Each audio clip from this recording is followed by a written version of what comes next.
Greetings, my friends. I'm Andrea, and I would like to talk to you today about an interesting topic. Can luck be engineered? I think this is a question that people asked themselves from the beginning of times. And regardless in what era you live, what you do, it is still relevant to think what would be the best moment to do something in order to be successful. Success can be measured and defined in many ways, as we know, and it is relative to your domain of activity, to the area of life where you want to have success, but it's also something that each would have a personal lens on, also in terms of general life, in terms of objectives, and in general for its own future, because success in the future and success today can also be different and at least seem to be different for various people. And I would like to go into this topic from an astrological perspective, of course. And for this, I would like to use the ancient sacred knowledge from the Nakshatras. As you know, this is the bunch of stars that we have behind the zodiac signs. You might be familiar with this from the previous deep dive that I had for Nakshatras. If you didn't see it, I will link it at the end of this video so that you have an idea on this. Just to recap, we have the 12 zodiac signs, regardless if this is sidereal or tropical. So this is something that we are uniform across zodiacs. But what we have also are the stars that are behind the zodiac signs. And these are fixed stars, at least fixed for 2000 years. So for a human life, they are certainly fixed.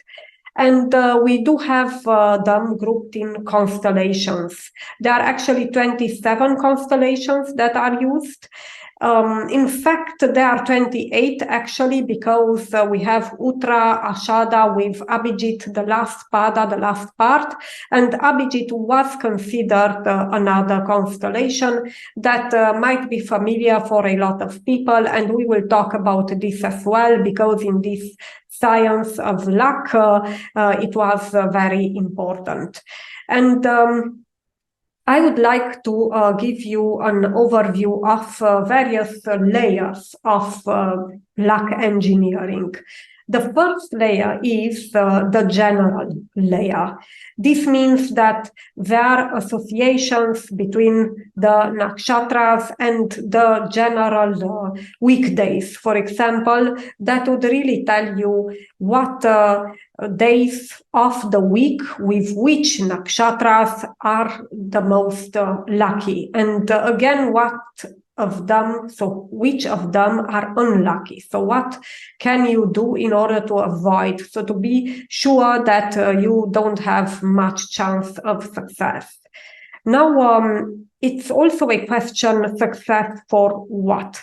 Because you need to take into account also the activity and the weekday. Of course, this is also given by nakshatras, and you will have favorable activities on certain nakshatras, the best day for everything.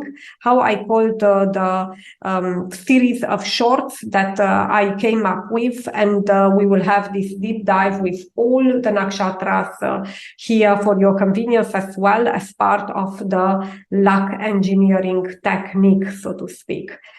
And another layer is the personal one. So this will be very linked to your personal horoscope, and it will tell a story about how your life would really unfold its luck. Now, this is a very vast topic. We cannot go into all details, but I want to give you a practical glance at it. And we do have this part also recorded in the initial deep dive, but I would like to go quickly through it as well. So what tool can you install on your phone? Because I know everybody is nowadays on the phone to see what is the moon nakshatra, so in a day, and also you can do that for your natal chart, and I will show you that as well if you are passionate about the topic. It's relevant for games of chance for sure. So for example, if you do trading, you do sports betting, for example, these techniques and even going beyond them are very important. And going beyond means that you will also have different yogas, as you know, combinations of planets that are considered auspicious or unauspicious according to the rules of Vedic astrology at day level, but even at hourly level and even in the Navamsha. So especially if you know your time of birth, you can go into that as well. But this is an advanced topic that I don't know, maybe I will put it with another occasion. For now, I would like to go into the general part, what is valid for everyone, so to speak, and then into the personal part a bit, so that I can show you how you can have a sort of day level overview with one technique in the toolbox that is pretty ancient, but it works these days, so that you plan, you know, your games of chance and your important meetings, events on a certain day. And with that said, I would like to dive into it, and let's go into the practical side at first, to see how you can see for yourself the nakshatra of the moon in a day, and also the nakshatras for your own horoscope, given your time of birth as well. So it's important, if you don't know it, then you can write whatever hour you think or you heard would be valid. But if you are not sure, then the position of the moon and the position of the ascendant especially will not be correct. And it's possible that the nakshatra of the sun, even of the sun usually it's correct, but the nakshatra of the moon especially and the ascendant, which are very important in the analysis of the horoscope, will be wrong. So just be cautious about this. Also, the technique is related to the moon, so to the position of the moon. So if you are lucky and know the time of birth, then you can compute this for yourself as well. So let's go into the app at first, and then for the analysis of the chart, you can use the app, but you can also use a web view that would give you maybe more details about this. So it also depends if you go for the paid version of the app and then you have almost everything, or you go for the free version and then you can go for the general part. So let's go for the free version and the general part with the app. So this is my assumption, and I will show you the other tool, the web version, which is also free for the natal chart. Yes, so let's go and dive into it. So open Google, and you can Google after this cosmic insight. Let me see, cosmic.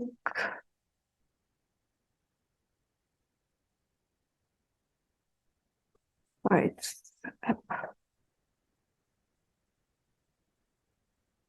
This is something we do have also in the other deep dive exactly at the beginning.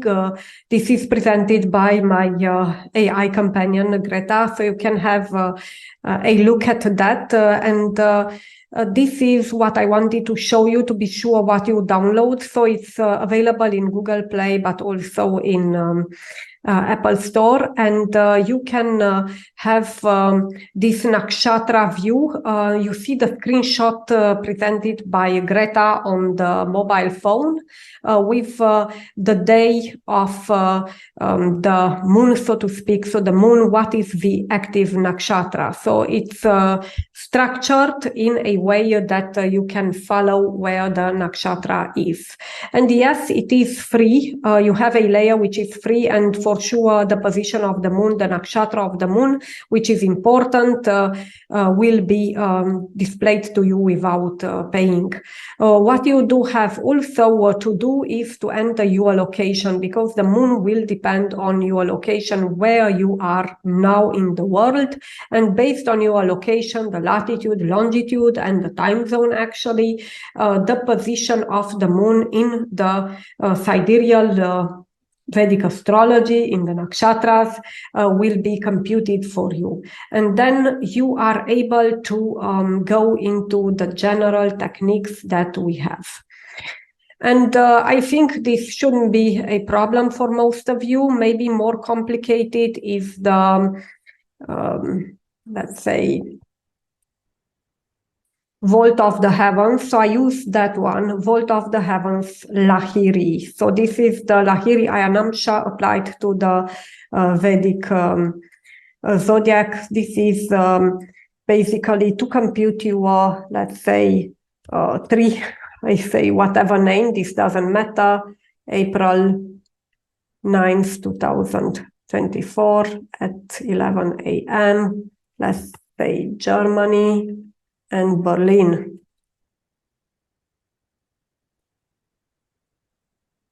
This is something that I show you because this is not included in the other part. You go North Indian, I would prefer that because this is the style of the chart that I use, that you could see also. And here, if you scroll down, you see for your ascendant to be correct, you need to know the time of birth.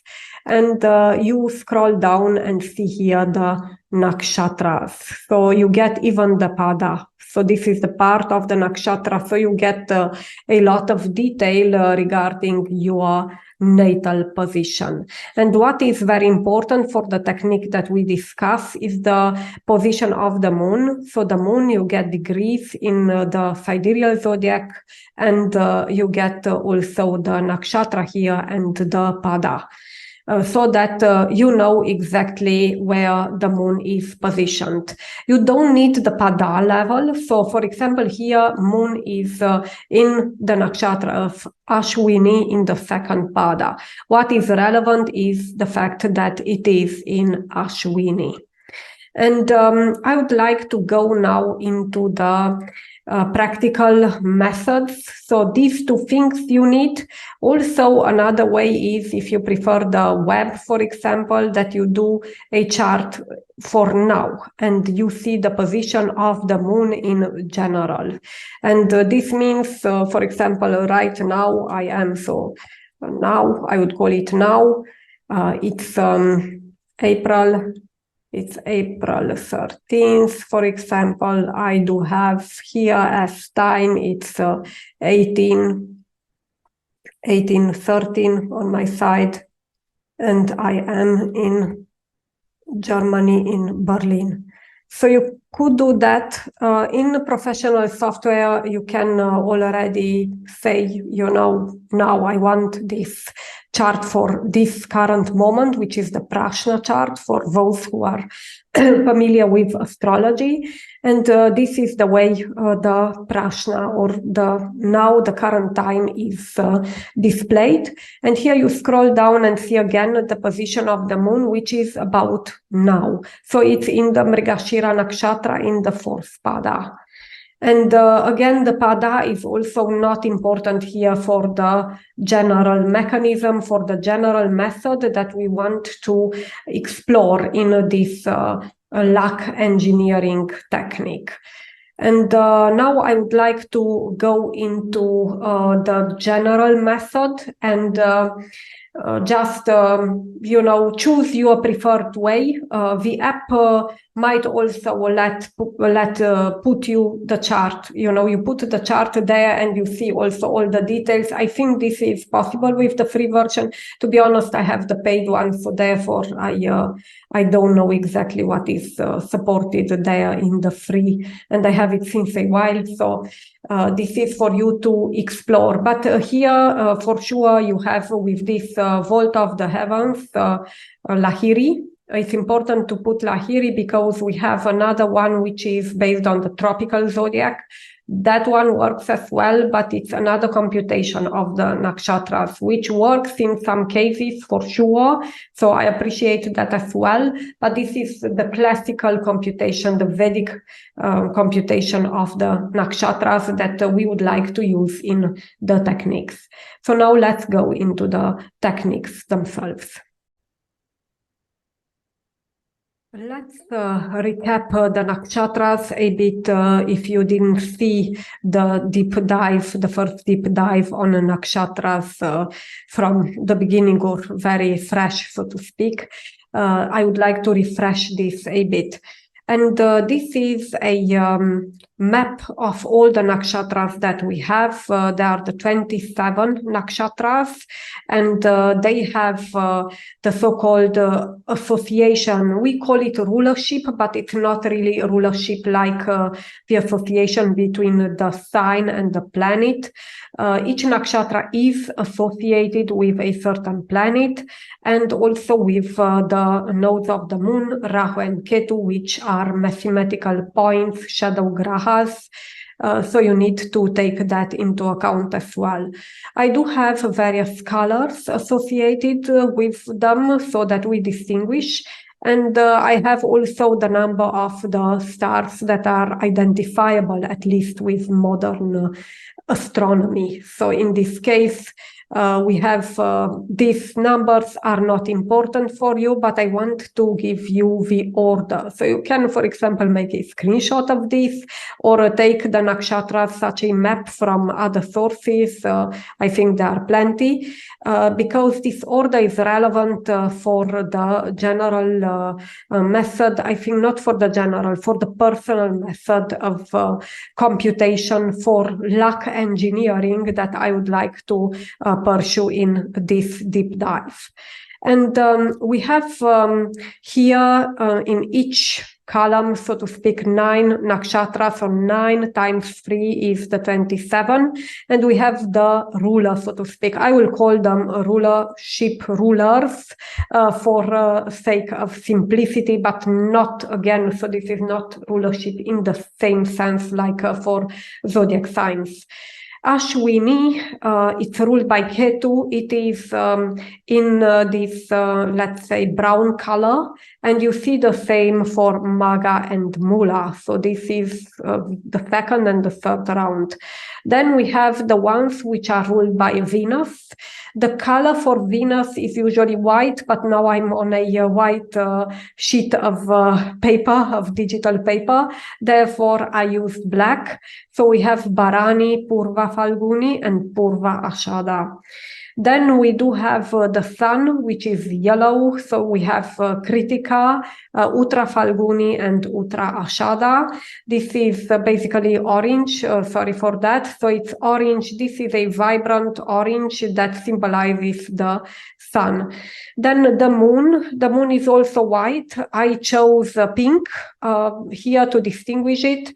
And we have this rulership between these nakshatras, Rohini, Hasta, and Shravana, and these are, so to speak, ruled by the moon. Then we get Mars coming in this order, and nakshatras are Mrigashira, Chitra, and Dhanishta. Then we get Jupiter with Punarvasu, Vishaka, and Purva Bhadrapada. and we get Saturn with Pushya, Anuradha, and Uttarabhadrapada, and in the end we get Mercury with Ashlesha, Jyeshta, and Revati. If you are new to the topic, it will take a while to memorize it because there are more than the signs, but it's not impossible and you get used, believe me. So it's not that complicated as it seems. The natural order is these 9 at first, then the other 9, and then the other 9. And it is in total a lunar cycle. So this would be the monthly cycle with the moon that is governing life on Earth. We won't be born without it. As you know, it's about increasing and decreasing also. So we get also the theses for each day and the lunar phases, basically. And this will matter a lot in the methods that we will present. Now, I want to say the fact that it's important to think about them in a certain order. So this order I would kindly suggest to memorize. There are only 9 to keep track of. So we have always Ketu, then Venus, then Sun, Moon, Mars, Rahu, Jupiter, Saturn, and Mercury at the end. So all these will be the sequence that will define the energy of the month in this order, and they will be also associated with certain days of the week, and this is relevant for our general method that we want to talk about. So the order each month will be this: so Ashwini, Bharani, Kritika, Rohini, Mrigashira, Ardra, Punarvasu, Pushya, Ashlesha, Magha, Purva Falguni, Uttra Falguni, Hasta, Chitra, Swati, Vishaka, Anuradha, Jyeshta, Mula, Purva, Shada, Uttra, Shada, Shravana, Danishta, Shatabhishak, Purva Bhadrapada, Uttra Bhadrapada, and Revati. So regardless of the year, of where Jupiter is, so this is always the cycle which repeats. And apologies for the pronunciation, quite me wrong. I'm not knowledgeable of Sanskrit, I know a bit. And but I hope you can follow that, and it's important for the methods themselves. Now, to wrap it really and to close, the whole circle, the number 108 will be based on this number of nakshatras, 27 multiplied by 4, which is 108.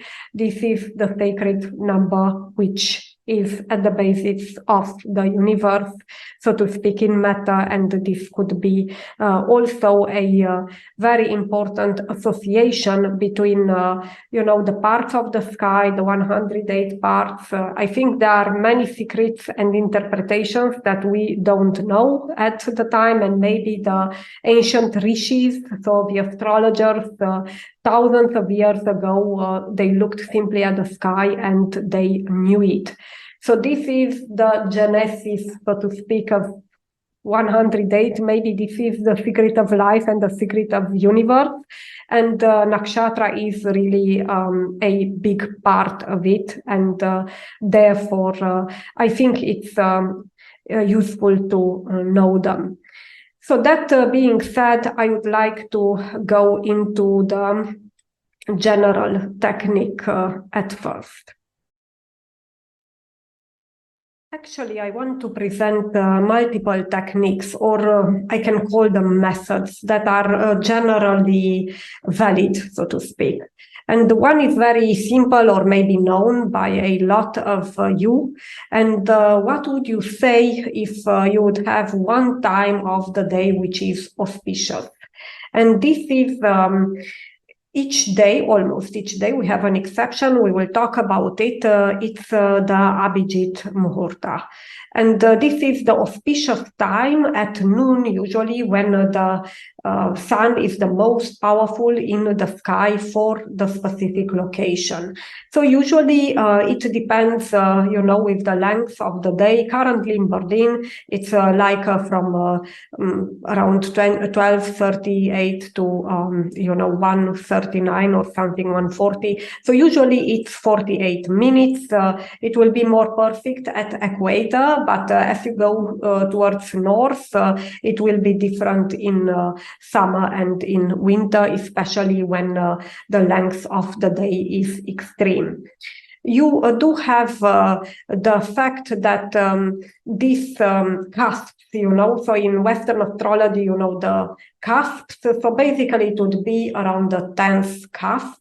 So that interval of time is very important and auspicious in general for any activity.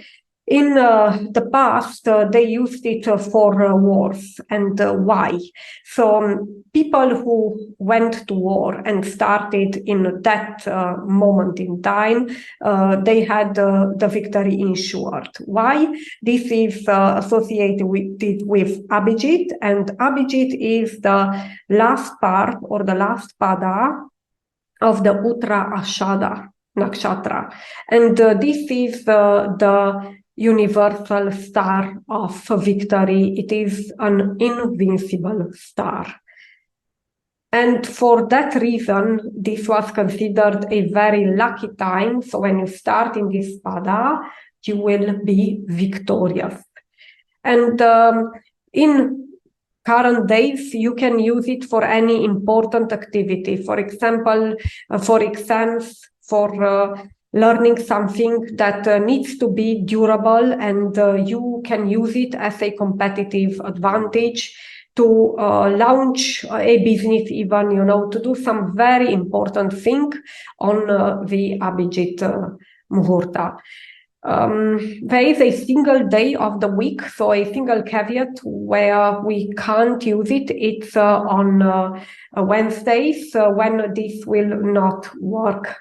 But in all other days, regardless what day of the week it is, you are able to see that. There are various sites where you can find it, or this Cosmic Insights app that I mentioned to you previously has also a section with the Abhijit Muhurta, and there are also other Muhurtas as well. So today I would like to talk only about this, and you can check it for your location. So it will depend on your location, and it will tell you, from the morning when it is. But usually it's around noon, so to speak, and you can initiate important activities where you need to be successful and powerful. Also for fighting, so any type of activity that would really require some luck in competition. This is the second method or technique that we want to consider for this purpose, to analyze the lucky days. And I used it in practice, and I want to share also some findings, so to speak. But before that, let's go into what the technique is. So the technique will tell you what nakshatra on a certain weekday would be auspicious, let's say mid-auspicious, and totally unrecommended. I say totally because it's not always like this, but in general, that wouldn't be lucky by default, so to speak. And this is a map that you can see, and therefore here it's relevant to know the nakshatras by name. If you would really check, all of them are present, and even Abhijit is present as well. You can see it here, and it's marked, as unlucky in this case, on Monday even. And this is the Uttara-Ashada Nakshatra, actually, and it is the last part of it. In the past, it was considered a separate nakshatra. It was this nakshatra for the war, to really compute the time of going to the fight, to the war, in order to be victorious. And yes, there is a legend associated with it. We might explore it at a later stage, like with any nakshatra, we have a certain mythology, and this will also tell us a lot about the quality of that nakshatra. Here, I would like to go into the, map at a basic, I would say, high level. I don't know it by heart. I never knew it by heart, but I look at it, for example, in days where I want to risk something, like, for example, trading or even place a sports bet.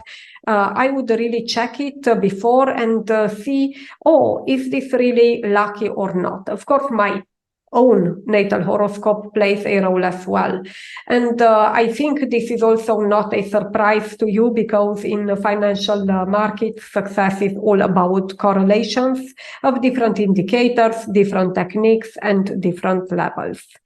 So here, at this level, we know where we are, we know the weekday. So how I use it, for example, today is Saturday. So I looked at my, nakshatra, and I saw that the moon position, the moon nakshatra is Mrigashira. Actually, I shared this with you in the screen sharing previously. And Mrigashira is, for example, not listed here at all. So this means that Mrigashira is neutral for a Saturday.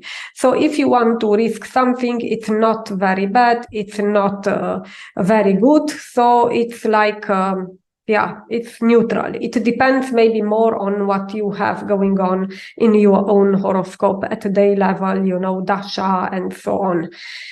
What we have here, so for each day, I depicted in red the parts that are, for example, dangerous. So if we start with today, so for example, Saturday, when I shoot this, we do have in the red zone the nakshatra of Uttra Falguni for the moon, Hasta, Chitra. So they are not recommended.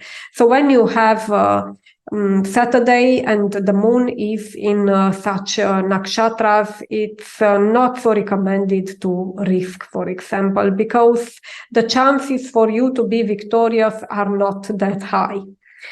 Then you do have the deeper green. Yes, so these are stronger in terms of, benevolent energy and luck.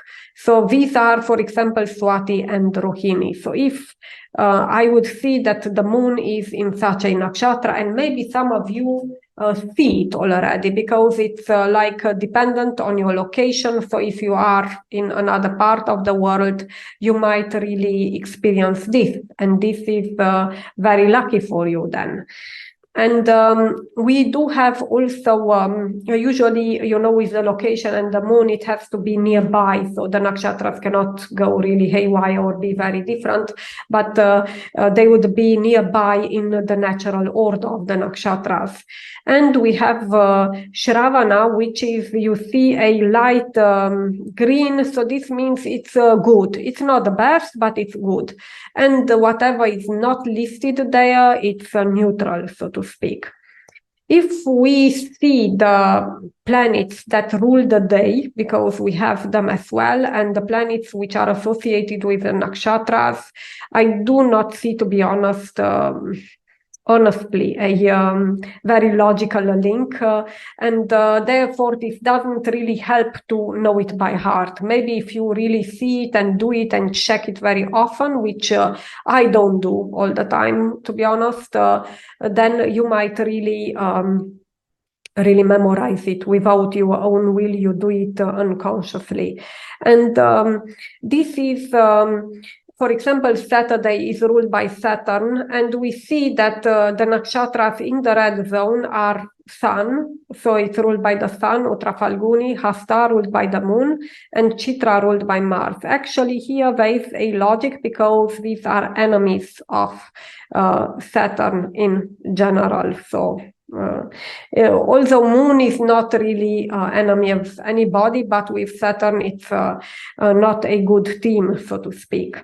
Now it's a lucky time when you have the Swati in a day of Saturday, which is a bit weird because Saturn Rahu is also not the best combination. So Saturday ruled by Saturn and Swati ruled by Rahu. So again, we don't see the association making a lot of sense. And you see also Rohini, which is ruled by the moon, so to speak. Again, this rulership needs to be understood as association rather. And Shravana also ruled by the moon, so they are both sort of auspicious. It could be that the logic behind it is linked to their order in the nakshatra system, because we have a technique that is really linked to that, and we will go into it as well.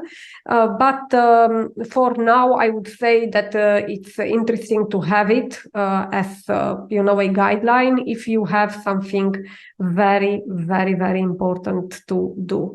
I think to get something that is really auspicious once or two times per months, it's quite lucky, because usually in the various times of the year, more will be active. It's also the association with the phase of the moon, with the TC itself, that plays a role, and it's not the same thing. For example, if you get a Rohini on a Thursday and this is really a full moon or not.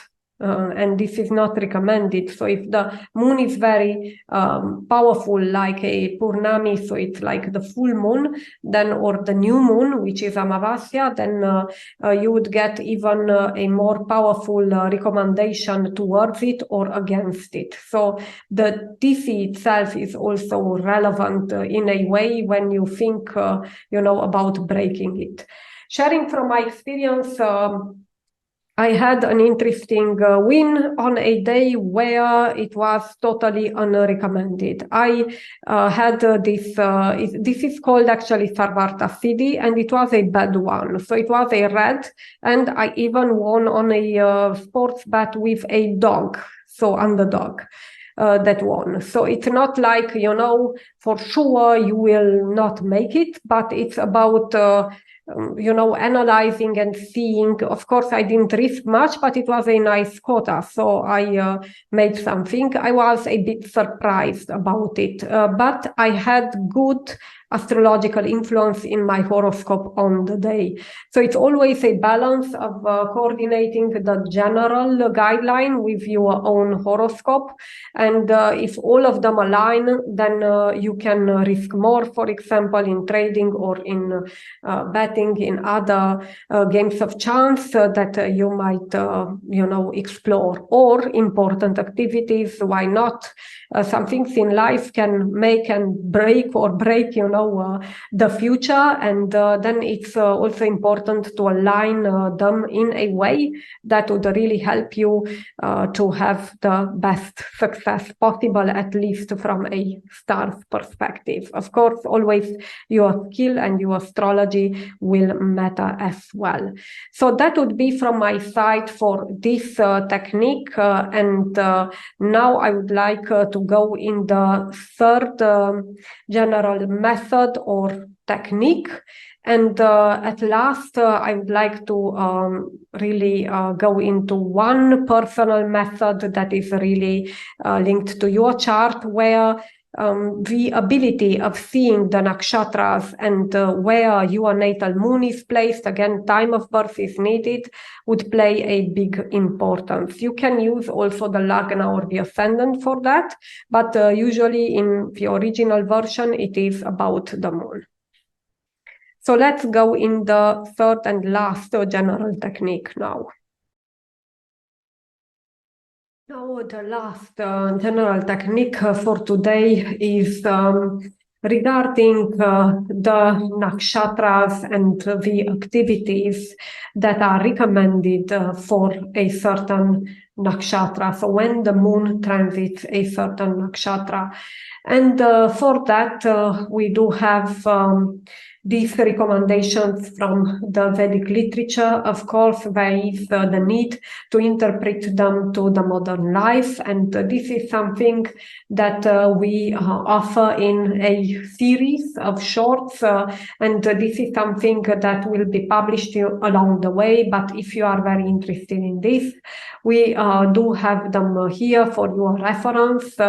Each of them, for each nakshatra, we take them in order from Ashwini until Revati, so you know them, and we go through all the recommendations for a certain day. And the type of activity also matters. So here you see also the difficulty to synchronize even better the Sarvarta Siddhi, for example, with the weekday, with the nakshatra, so that it's lucky, and then to do also the type of activity for that nakshatra. But with these apps, and with the web version of the Vault of the Heavens, you can check this ahead of time. For example, if you want to plan something very important, I would not recommend it, for very, ordinary things, events, activities, but rather for the important things in life where for you it matters if you are successful or not. So that being said, I would like for you to explore all these episodes that are really giving you in a nutshell the recommended activities for each moon transit through a given nakshatra. Hello my friends, I'm Andrea, and I would like to explore with you some practical things in astrology. It's regarding nakshatras, and there is the idea that there is the best day for everything. So let's explore what activities are really auspicious and bring luck on a certain day. So stay tuned for all the nakshatras in the next days. Thank you and see you. Ashwini, ruled by Ketu. It's a nakshatra that is best for starting a new business, to start any exam, any treatment. It will be really the fastest result for any diet and for car races as well. So activities which require speed and fast reaction. Bharani Nakshatra, ruled by Venus. It's best to consider competitions, sexual activity, gardening, also taking something away, any fire rituals, for example, if you do this. And it's a very attractive, magnetic nakshatra in general for Venus, so it's good for any passionate activity in general. Kritika, ruled by the sun. It's the best nakshatra to get rid of any addiction. It really works. It's also good to cook on that day, but also to cut things, to explore also matters that require a deep sense of discrimination in order to cut through problems and to solve them.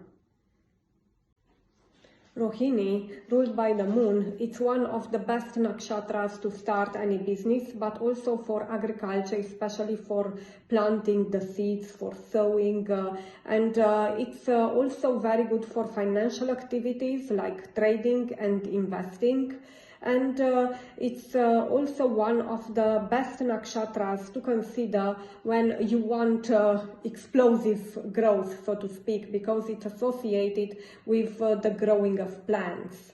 Any adventures in nature, any exploration is also very suitable for this nakshatra, as well as marriage. Mrigashira Nakshatra, ruled by Mars, it's a good nakshatra to initiate any spiritual activity in general. It's good for travel, for exploration, but also on a more mundane level. It's linked to sales and marketing activities that are successful if you initiate them on this day. Ardra, ruled by Rahu, it's the best nakshatra to end things, to really donate, to get rid of things that one doesn't need anymore. And in general, it's a day when you release things. So if you finish a relationship, for example, on Ardra day, you would not have emotional suffering afterwards, or it will be less. So it's good to have also days when you can end things. Punarvasu nakshatra, ruled by Jupiter, it's one of the best nakshatras to initiate any fasting. In general, it's associated with spiritual activities, pilgrimages, but also with repetitive activities in general. So if you have such routine activity that are of a higher nature and you don't want to get bored, then do it on such a day. Also, it's one of the best days to spend time with your children. Pushya, ruled by Saturn, it's one of the best nakshatras to consider parties, ceremonies, to initiate a new business. It's also very good for financial activities in general, because it's also called the emperor of the nakshatras, and especially in a certain part of the day, this is very lucky to consider finance and trading. Ashlesha, ruled by Mercury. If you want to perform any harsh or cruel activity, then this is the best day to do it. It's also good for administering medicines that are tougher in nature, so to speak, so stronger, and you have chances of success, chances of healing. So it's also good for healing, and it's a very strategizing nakshatra. So if you need to deal with your enemies and to really put up a strategy against them, then this is also the best day to do it. Magha, ruled by Ketu. It's a nakshatra suitable for ceremonies, public talking, for marriage, for settling disputes, negotiating anything, and seeking favor from authorities. Any day that you need to have a powerful and authoritative appearance, it's good to choose such meetings in a day where the moon is in the Magha nakshatra. Purva Falguni, ruled by Venus, also good for sex, marriage, for buying a home, for decorating it, for parties. If you want to enjoy and pamper yourself one day, then it's one of the best days to do it. Uttra Falguni, ruled by the Sun, it's one of the best nakshatras to have a marriage, because it will be durable. It is good for signing contracts, for initiating any activity in general, for starting a new business or a new job. And it's also good to mediate between various parties. It's a nakshatra of negotiation and human resource skills. Hasta nakshatra, ruled by the moon, it's the best day to change your residence if you need and plan for it. It's also good for playing games, for spending time with children, and it's good also for gym, for sports, because it's a very flexible nakshatra, giving talents in acrobatics. Chitra nakshatra, ruled by Mars, any activity that requires your charm and a very diplomatic way of approaching things. It's also good to acquire any jewelry on this day, and also for home decor. An expensive object that would beautify your home is very welcome for this day. Swati. The best nakshatra to handle business and trading activities, financial activities in general, to network and to deal with the public at large. It's also suitable for artistic activities, but also for propagating news and doing your marketing and sales campaigns. Vishaka, ruled by Jupiter, a nakshatra that is ideal for ceremonies, but also for considering activities which require a strong intellectual focus, a goal, and even aggressive activities, because this nakshatra has a lot of courage, but also diplomacy to navigate through it, and wisdom which comes from Jupiter. It's also a very good nakshatra to consider for rituals in general, but also to dress up for a certain occasion. Anuradha, ruled by Saturn. It's one of the best nakshatras to handle financial activities, healing, so treatments in general, group-related activities, but also spending time alone for self-reflection. It's also maybe the best nakshatra for handling any immigration and foreign affair topics. Jyeshta, ruled by Mercury. It's also a good day for strategy in any case, and it's a good day for planning and to spend time with the elderly members of your family or elderly friends. Mula nakshatra, it's also ruled by Ketu, and it's best to administer any herbs, medicines, and for agriculture activities. It's good for meditation, especially fierce forms favored, and for initiation in spirituality and yoga, but also for research and big gatherings that would really go into an adventure. It's adventurous and at the same time very detailed, helping to get you to the root of any problem. Purvashada, ruled by Venus, it's good to go for war. So to really participate in any conflict, it's a fight that you are likely to win. It's also good for adventurous sports, for exploration in nature, and in general for renewal, because Venus is about rejuvenation, about renewal, about eternal youth. Uttarashada, ruled by the Sun, also excellent for marriage, for political activities, for solving any matters which require negotiation skills.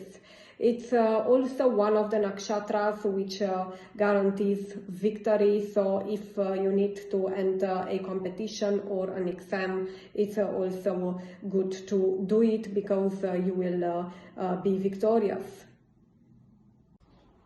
Shravana nakshatra, ruled by the moon, it's the best day to take any important phone calls. It's a very suitable day for learning new skills, but especially from the corner of literature, arts and music, because it's a nakshatra that is linked to erudition.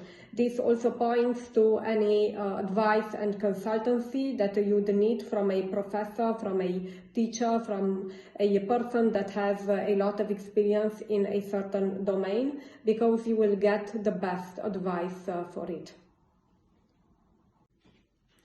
Dhanishta, ruled by Mars, best for financial transactions, for purchasing a new property or a very expensive object in general, but also good for yoga, for meditation, and for considering any activity that requires your courage, because this is the highest manifestation of Mars. Shatabhishak, ruled by Rahu.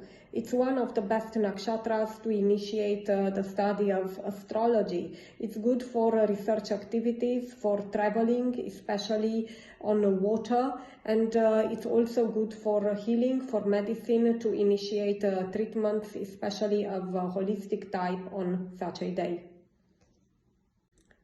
Purva Bhadrapada, ruled by Jupiter. It's the pinnacle of Jupiterian energy, the last nakshatra ruled by Jupiter. And the best activities that you can have on this day are connected to agriculture, but also to ending things and to take risk.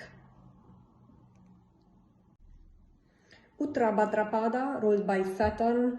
It's the best nakshatra to seek the help of others for meditation and research activities, but also it's the best time to enter your new home. Revati nakshatra, ruled by Mercury, actually the last nakshatra of the whole zodiac.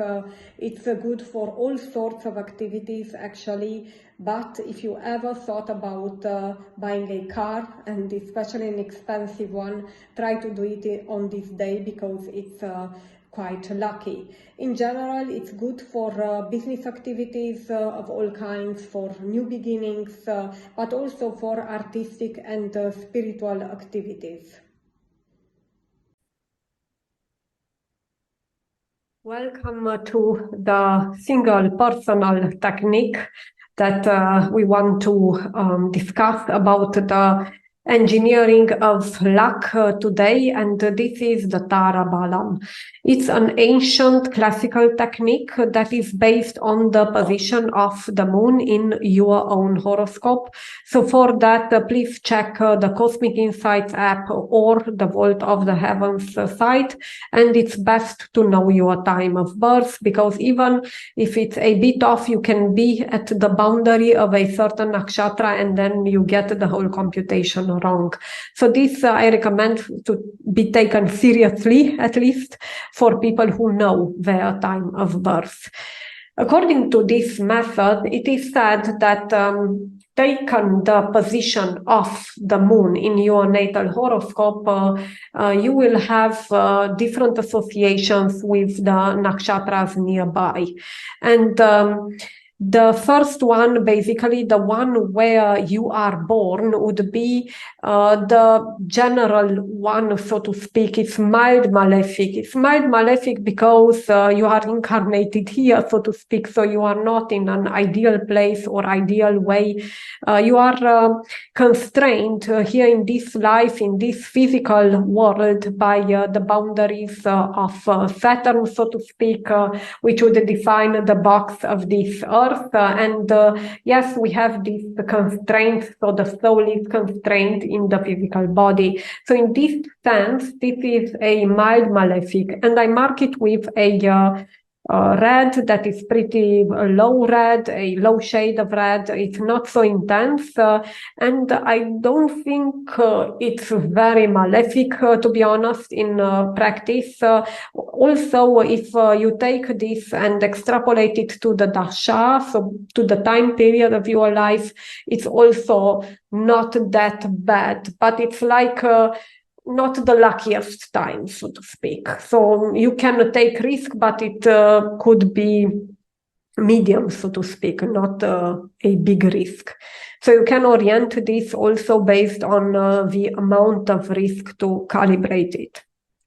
Now the second position, after the moon, is the place where the wealth takes place. This is also associated with the second house of money, value. It's about what we appreciate in life. So that one would be lucky. Also, the fourth one is lucky. It's about comfort. It's about the fourth house, so to speak, of the zodiac, if we really see it from the moon. And this is something that we can hope for, more luck here. It's also something, or a place or a day that you can choose that would really allow you to achieve a big result with less effort, because it's about comfort. So you are comfortable while doing this activity and you still have success. So this is very good in general.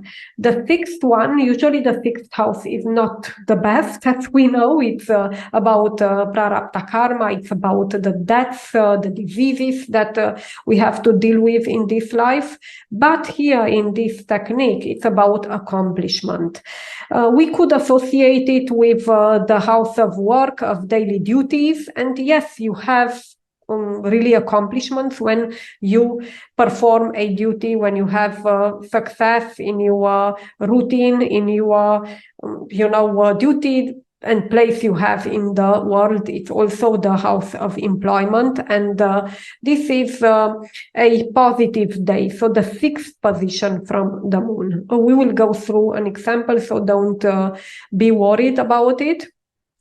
And we have the eighth. Again, eighth house is not good normally in the general chart reading, but here it's considered, a friend nakshatra, that is eighth from the moon nakshatra position. And this is an auspicious day. And the ninth, maybe it's one of the most auspicious because it's the great friend. And you see here, ninth house is also the house of luck, the house of luck in general, and higher knowledge, and divine wisdom, divine inspiration. And it's the house, the natural house of Jupiter. So it's about expansion. So here I do see a very clear, link to luck in life in general, because this will enable the chart in a very good 1-9 relationship in this case. And these are basically the days where you have more luck. So they alternate, of course, with days that are not so lucky. I would say that the words used here on the slide are, translations, sort of. They are not that bad, so not literally to take it as death or something. So please take it with a grain of salt. They are unlucky days. The third position from the moon, so it's like calamity. It's not literally this, but this would be the translation. So you might be, prepared to lose something. So things will not go your way usually. The fifth one, which is normally lucky in a general reading of the chart, as you know, here it's marked as the enemy. So it's something that would really work against you. So maybe on purpose or without purpose, whatever, but maybe you will do a mistake and you will bet on the wrong thing, the wrong direction or whatever, and you will not have luck on that day.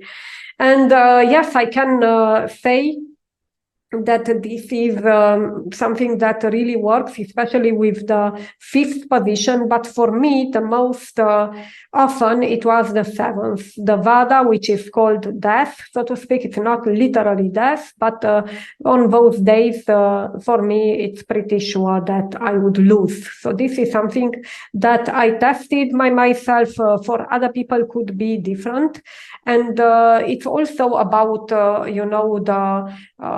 your placements, in your horoscope. What planets do you have? So they are, again, quite general, but if you have a planet placed there which colors the whole thing, of course, it can diminish it or it can increase it. So on the seventh, so the seventh position from the moon will also not be auspicious. So what does it mean, so to speak? I don't read them as nakshatra-wise, but basically based on the so-called rulership. I can give you an example, so let's go through an example. So let's say that you have the birth star of the moon being, let's say, Purva Ashada, yes? This is ruled by Venus. So Venus is the ruler. Then the next one that comes after Purva Ashada is the sun, isn't it? So it's ruled by the sun, it's Uttarashada. So here that order, that table really matters, because this will guide you through the lucky, unlucky times, basically, according to the natural order. Why I go with the ruler? Because in a month you do have 3 times this, so you need to take them into account as well. So if we go through, the natural order, you get ones, and then we will extrapolate from there the others. So this means that nakshatras ruled by the sun, which is in this case Uttara Ashada, would be lucky. This works as well, especially for trading. So if it's about making money, this wealth thing works. And then the third one. So the third one would be ruled by the moon, so to speak. So in this case, you would have Shravana. So Shravana is not good. So something will happen that is not really your way. So it will come out of nowhere and it will be like an incident. And you will not be able to accomplish it according to your plan. Then the fourth would be this comfort, so to speak, which is also very lucky in general. So in this case, this is ruled by Mars, so it's Dhanishta. So Dhanishta, on a Dhanishta day, such a person would say, hey, I do have luck.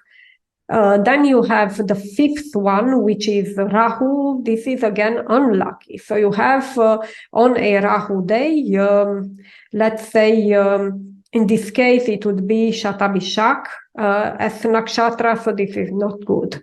Then the sixth one, yes, you can risk because this is about accomplishment, or even accomplishment. So you have an activity that you can really consider for the consideration here. You will be victorious. You will make it, so to speak. It's a problem, for example, you will solve it on such a day. So this is Jupiter. So Jupiter is Purva Bhadrapada. So if it's Purva Bhadrapada for such a person, yes, it's good. Then you get the so-called death location, which is not literally death again, but usually things do not work on such a day. So it's like ruled by Saturn, and this would be Uttara Bhadrapada in this case. And then you get the next ones, which are here consecutive in a row. So here, this is also very good to have a look at it, because you will have 2 in a row. And I will discuss about something about this as well. This continuous luck would really help you. It would energize you because it brings you some hope. So this is the one that is ruled by Mercury, for example. So in this case, we have the last one, which is Revati, and the greatest, so to speak, would be Ketu at the beginning of the zodiac. So it would be Ashwini. So days like Revati, Ashwini would work. And even the third day, which is this birth star, would really work, because then what would be the next one, which is ruled by Venus, this would be Bharani. And this brings me to the topic why you would really think in terms of the rulers, because all nakshatras that are ruled by Venus, so this means Bharani, Purva Falguni and Purva Ashada, will be for such a person sort of, let's say, neutral. I would call it neutral or mild malefic. And usually this, from my experience at least, for example, if you are lucky here and here, so you do something and you have success, also this one works well. And then this one is wealth, is well by default. So it's wealth even, no? So this really works. So you have a round of even 4, 4 in a row, which really work. And this gives you a sort of hope, but it's also a disadvantage that you are somehow discouraged, and or you are too courageous and you approach things in a very risky way, and you tell yourself, oh, my luck will go forever, I will not exit the trade, it will go up, and so on. But sometimes this doesn't happen when you have this calamity, or you have this pratyari, the enemy, that would really come and really make you, get you a cold shower. And therefore, my point is that we can consider 2 things here that I would like to discuss. They are from practical experience, also from what I saw, but it's also about some things that are said, and in my opinion, they are not that true, or maybe they could be to a certain degree, but maybe those people are very lucky, or I don't know. But from a engineering of luck, so to speak, from this perspective, they are quite questionable in my opinion. So I would put a question mark on them. And let's talk about this. So first one would be the time of exit, because a lot of people, when they see the trades, for example, running very well, they would say, oh, but when do I need to sell? When do I need to exit the trade? It's also a question that needs to be answered, in my opinion, with your luck. So this is something you can only test for yourself. Either you compute it by yourself, or you make an analysis, you put somebody to do it for you. And then you can see on your own chart what really works well and what doesn't. Again, these are not all in the toolbox. There are many more, so you get crazy if you go in all of them. But let's say that you risk a bigger amount, and then you are super, super interested to know.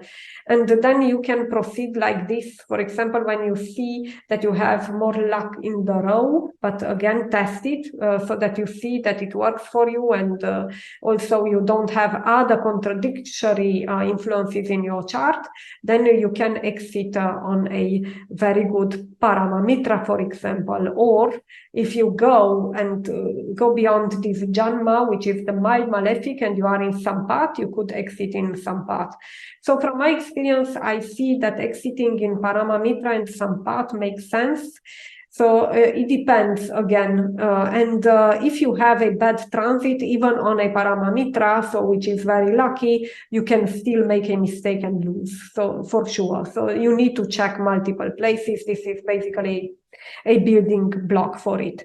And that would answer, your question when to exit, when you are really lucky. So because on those days, usually you make more money, or you have more luck in a certain domain of activity, and you say, hey, now I stop. And I stop when I am at the pinnacle of it, so to speak. And then I say, okay, this was a successful finish. It was a successful exit. And then, you have a sense of achievement. So sadhaka. My problem with sadhaka is that you do have pretty unlucky times. So this janma is only a bit unlucky. So it's like that would be a cycle that you can test for yourself, and it could work for you for bigger risk, and even, for exiting, for having that powerful closure. Now, regarding this topic, I would say that if we think about the general thing that is questionable, there are many strategies saying, okay, $100 per day or whatever, each day to make the same amount of money, it would be, for me, it's a question, because we do have different luck in different days. So I think it's rather about knowing when you have more luck and to make more than. And when you are less lucky, to be more conservative, to exit, for example, on those days, basically to stay out of the market. No? So sometimes when I see, for example, that this is totally unlucky for me, and I have also an unlucky transit or dasha, then I would not, it's better not to do anything, because it's like, it's a game in a way, because otherwise I would know if I'm in the game, I would lose, Of course, for sure, you never know. But if it doesn't look lucky, then to really risk like crazy would not be the best advice that I could give. And with this, I think I presented the techniques, so to speak, that would be some, building blocks. And now I would like to make a wrap up and to draw a conclusion from all this, because I think it is interesting at times, but it's not a technique that is to be abused for each and every little thing. My dear friends, now some parting thoughts. If you are still with me, thank you so much because I know this is a long one, but if you still listen, then it means that it was interesting for you. And what are the closing thoughts? So first of all, the root of everything seems to be correlation. And I don't want to make things even more complicated, but this is basically the truth or what we see with an analytical mind, at least. And it is all about correlation for success in the market. So, for example, for successful trading on crypto nowadays, I refer especially to altcoins, everybody would need to look at BTC. So, Bitcoin, if Bitcoin is really, let's say, affected in some way, there are only a few that are not correlated with it. And if they are not, this happens for a short time, usually, from what I saw. So the best way, the best gains are when BTC is doing well. And BTC is doing well when the planet in the sky, so globally at market level, they are also well placed. There are nice stars and Nakshatras that are traversed by benefics, like Venus or Jupiter, for example, and even Uranus in some cases. So there you get, the upsurge, the price surge, the accomplishment, so to speak, even if it's temporary. So you can see the move, you can see progress, even for a short period of time. So this is one aspect of it. And you have also, bigger events in the market, like, for example, political, macroeconomic influences and so on. And these are also not to be neglected. And these news, for example, that make black swans and they really shift the market in a totally different direction. So this can happen as well, as we know. And this means that you would have to look at the macro as well. So astrologically speaking, you could look at an index, for example, index for gold, index for S&P 500, for example, or Nasdaq for tech, that was quite well correlated in 2023 with crypto. And you can do all these correlations, so to speak, with the single purpose of identifying the buy point and the sell point. And you have your indicators, the FA, the TA. You have also signals, other tools, which are automated and will give you the signals and a lot of strategies. But to be really even more sure, so to go deeper in analytics here, it would be to consider your own chart. And when do you have luck? Would this altcoin be compatible with me, for example, with my chart? Astrologically, long term. That would be recommended if you want investing rather and not trading for a short period of time. And then you ask yourself, okay, am I lucky now? Is this a lucky day in general or not? So how can I even maximize my chances of winning, for example? And that would be, the place where these techniques would come into play, and you could consider some of them for your own decisions. And basically to try them, because they are different, ascendants. Each of you have another astral fingerprint, so it's also important to see what works for you. So you are kindly invited to look at it if you are interested. So this is even correlation at another level, macro and micro. So we go from the sky itself, then we go into the macro, then we go into the market leader in crypto, which is still Bitcoin. It's still dominant. I think this will change. So this will make things rather similar to the stock market, I would say, in the future, where you didn't really correlate stocks among each other. So sometimes it makes sense. Even now you could say you can correlate Bitcoin with MicroStrategy, to really check MicroStrategy as well and to see, hey, does it really align or not? On how can I be more sure? And then you go macro level, Bitcoin, which is still macro, you go to the altcoin, and then you would go also to yourself as an entity. You know, you are also a very important, you are the most important player in your life and in this game. So you analyze also yourself, so to speak. Is my luck on, so to speak? Is this a general lucky time? So again, with the general technique, you would say, oh, it's Purva Ashara today, and you look at the Sarvarta CD and say, oh, this is a Saturday, it works or it doesn't, no? So, and then you'd look at your chart, what kind of Tarabalam I have, or there is also some method from KP Astrology, Krishnamurti Padati, that you can also consider for that. So it would be an endless correlation. Maybe this is the game of engineering luck in the end, just a closing thought about it. And usually I'm optimistic, but I would like to tell you also a caveat that I think usually this will make things much more difficult to predict in general and even not working. And maybe some of you already guess it.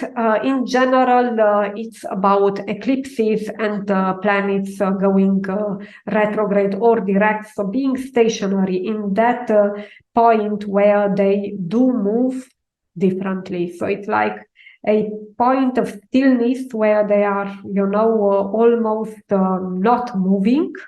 And it's a turning point in any case. So if you are familiar with astrology and you looked at your own horoscope, when that happens, the eclipse very close to your degrees, or an important conjunction in the sky, or an important ingress, you have something at 0 degrees, for example, or 0 degree 1 minute, 2 minutes, 3 minutes, whatever, then you see important changes in your life. And also, if things go in a certain way and the planet was retrograde or direct, and then it turns, and it turns exactly at that degree that activates your chart in a powerful way, because you have a cusp there or you have a planet there, then you will definitely see a change in your life.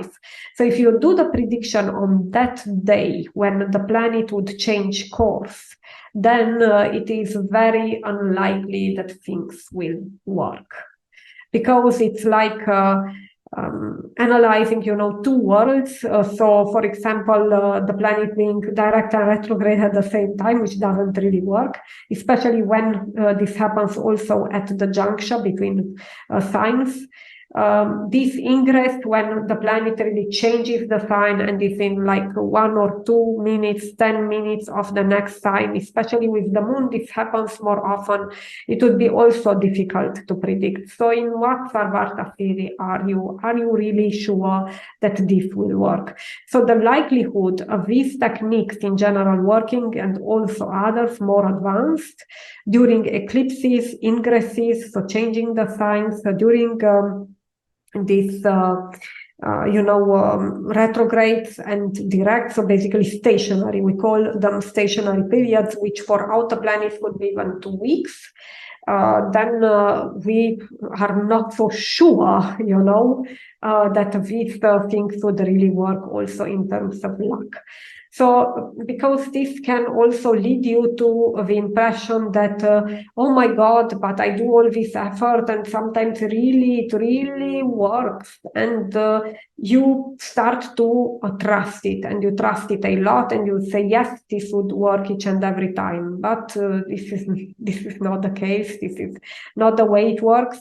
So you need to be aware in general of eclipses, big retrogrades and big ingresses for the way forward, because this will have an effect on the techniques, on the predictions, on your own chart, but also in general, any astrology for any financial asset or global event in the market.